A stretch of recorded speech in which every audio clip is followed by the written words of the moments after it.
Hello friends, आप सभी को इंतज़ार है चुलबुल की कहानी के आने वाले कल का, जिसका नाम है अनजाना अपराध। कहानी के पहले भाग में आपने देखा किस प्रकार से चुलबुल ने अपनी शारीरिक अक्षमताओं को दरकिनार कर एक सफल मूर्तिकार बनने का सफ़र तय किया। तो आइए आपको ले चलते हैं चुलबुल के अगले सफ़र की ओर। दोस्तों, इस संसार में सदा से ही चढ़ते सूरज को सलाम किया जाता रहा है।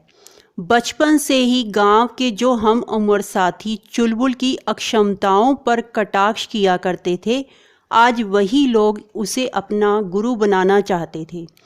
चुलबुल के रहते गांव में किसी भी अन्य मूर्तिकार की रचना खरीदार को अधूरी ही लगती और इसीलिए अन्य कारीगर चुलबुल से मूर्ति कला की बारीकियां सीखना चाहते थे। परंतु उसका तो एक ही फंडा था कि कला कलाकार के हाथों में नहीं अपितु उसके दिल में होती है।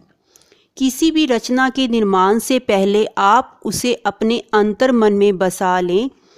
जितनी आपकी कलाकृति आपके हृदय के नज़दीक होगी, उतनी ही सुंदर उसकी रचना आकार लेगी। अपने ईष्ट देवों की जो मूर्त आप बनाते हैं, वो केवल एक बेजान वस्तु नहीं, अपितु वह आपकी भावनाओं का प्रतिबिंब होती है। साथियों, आजकल चुलबुल का कार्य बहुत बढ़ गया था, क्योंकि बहुत जल्द गणेश उत्सव आने वाला है और विभिन्न गणपति मंडलों द्वारा गणेश महोत्सव के लिए उसके पास मूर्तियां बनाने के ऑर्डर आ रहे थे। एक से सुंदर एक प्रतिमाओं का निर्माण किया जा रहा था। श्रद्धालुओं द्वारा गणपति पूजन के लिए घर घर मूर्तियों की स्थापना की जानी थी।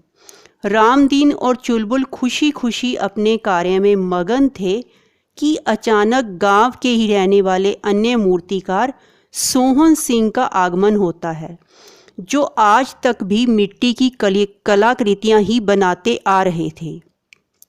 वह चुलबुल द्वारा बनाई जा रही प्लास्टर ऑफ पेरिस की मूर्तियों की निंदा करता है। रामदीन के विरोध करने पर सोहन सिंह कहता है कि आपको पता है, जिन मूर्तियों को गणपति महोत्सव के लिए आप तैयार कर रहे हैं, उनका क्या हश्र होगा। जिन्हें आप अपना ईष्ट देव मानकर घर घर स्थापना करवाने वाले हैं, 10 दिन बाद इनका नदियों, नहरों या समुद्रों में विसर्जन किया जाएगा। तब इन मूर्तियों की कैसी दयनीय स्थिति होगी। भावावेश में सोहन सिंह कहता जा रहा था, भाई रामदीन, समय के बदलते परिवेश ने मिट्टी की मूर्तियों की मांग तो कम कर दी है, क्योंकि प्लास्टर ऑफ पेरिस की मूर्तियों का आकर्षण अधिक है। परंतु इन मूर्तियों के निर्माण से एक दिन हमें भी कुदरत के कहर का सामना करना होगा।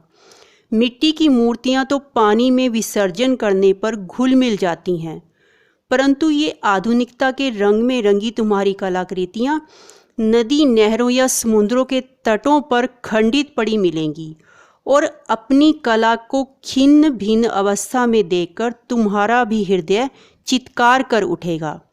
यह देखो, तुम्हें मेरी बात पर विश्वास नहीं हो रहा ना। और सोहन सिंह ने मोबाइल पर अनेक तस्वीरें दिखाई, जिनमें जल स्रोतों में प्रवाहित की गई मूर्तियां जगह जगह पर खंडित अवस्थाओं में लहरों के साथ बहकर तटों तक पहुंच गई थी। चुलबुल तो यह सब देखकर सकते में आ गया। बाहरी दुनिया से चुलबुल का नाता सदा से ही नहीं रहा था और सच्चाई से वह सर्वथा अनभिज्ञ था।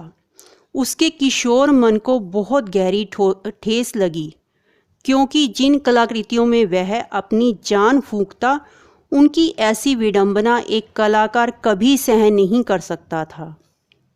रामदीन ने चुलबुल को समझाने का प्रयास किया, मगर वह कुछ भी सुनने को तैयार नहीं था। जिन मूर्तियों को उसने या उसके जैसे अन्य कलाकारों ने अपनी मेहनत और लगन से अपने ईष्ट देव का रूप दिया, जिनकी लोग दिन रात पूजा उपासना करते हैं, वह एक दिन यूं कचरे के ढेरों में परिवर्तित हो जाती हैं। ऐसा सोचकर भी उसका मन घृणा और आत्मग्लानि से भर उठा।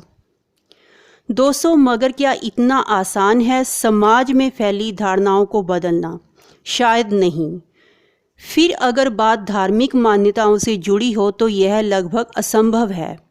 चुलबुल ने दोबारा मिट्टी की मूर्तियों को ही समाज में लाने का हर संभव कोशिश करने का प्रण लिया ताकि वह अपने अनजाने अपराधों का प्रायश्चित कर सके जिनके लिए वह अपने आप को गुनहगार मानता था। दोस्तों, चुलबुल को तो अपनी अनजानी भूल का एहसास हो चुका था, मगर क्या आम जनमानस की सोच परिवर्तित होगी? यह एक गहन चिंतन का विषय है। यद्यपि आज समाज में इस विषय के प्रति काफ़ी जागरूकता आ चुकी है। तो दोस्तों, कैसी लगी आपको यह कहानी? अपने बहुमूल्य सुझाव हमें प्रेषित करते रहें। मैं बहुत जल्द फिर से हाजिर होंगी एक नई रचना के साथ। तब तक स्वस्थ रहिए, मस्त रहिए। धन्यवाद।